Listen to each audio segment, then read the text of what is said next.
तिनका है ना, और एक तिनका लिखने वाले कौन है? कौन है? हरियोध उपाधि है ना।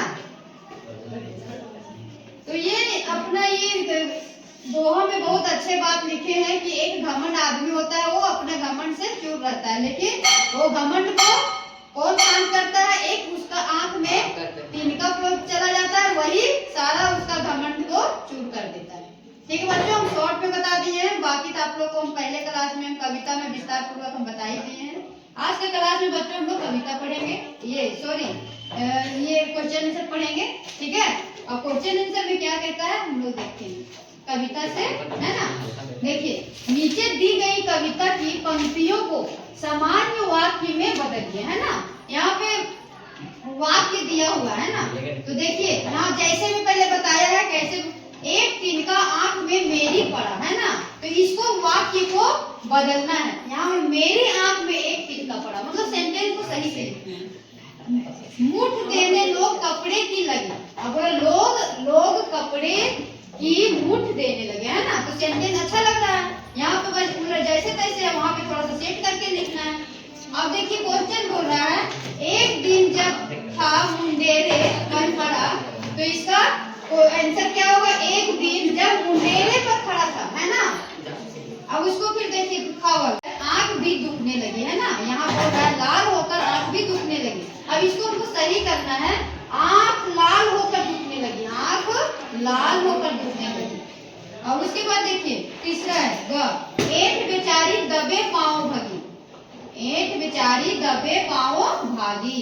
अब बोले बेचारी ऐंठ दबे पांव भागी, है ना, मतलब यहाँ पे थोड़ा सा सेंटेंस इधर उधर है, उसको सेट करके लिखना है।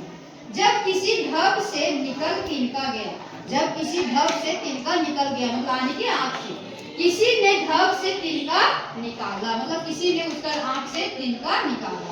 अब देखिए बच्चों क्वेश्चन है दूसरा, एक तिनका कविता में किस घटना की चर्चा की गई है जिससे घमंड नहीं करने का संदेश मिलता है ना। कितना अच्छा बात बोले कि कभी तिनका कविता में किस घटना की चर्चा की गई है जिससे घमंड नहीं करने का संदेश मिलता है। इस कविता में कि घमंड नहीं करने का संदेश मिलता है, तो क्या संदेश मिलता है बच्चों हम लोग देखेंगे। इस कविता में उस घटना का वर्णन किया गया है कि जब कवि की आंख में एक तिनका गिर गया तो उस तिनके से काफी बेचैन हो उठा, है ना।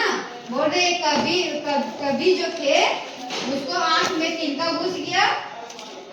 इस कविता में उस घटना का वर्णन किया गया है कि जब कवि की आंख में एक तिनका गिर गया, है ना, यानी कि घुस गया, तो उस तिनके से काफी बेचैन हो उठा था। कौन? कवि। उसका सारा घमंड चूर हो गया, मतलब बहुत घमंड करते थे तिनका के साथ, जब घुसा तो घमंड उनका चूर हो जाता है। जो एक तिनका से उनके घमंड को जमीन पर लाकर खड़ा कर दिया, उसकी बुद्धि ने भी उसे ताने दिए, उसका बुद्धि उसको ताना दिए।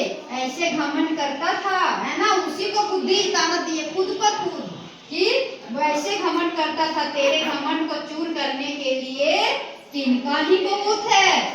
आपका मतलब बोल रहे हैं, अपने आप को बोल रहे हैं कि तेरा बुद्धि को चूर करने के लिए, मतलब घमंड को चूर करने के लिए एक तिनका ही बहुत है। इससे यह संदेश मिलता है कि व्यक्ति को स्वयं पर घमंड नहीं करना चाहिए, है ना। तो ये इस कविता में कितना अच्छा कवि बात लिखे हैं कि स्वयं पर घमंड कभी नहीं करना चाहिए। ठीक है बच्चों, इससे आगे का क्वेश्चन जो बच गया अगला क्लास में बताएंगे। Okay bye.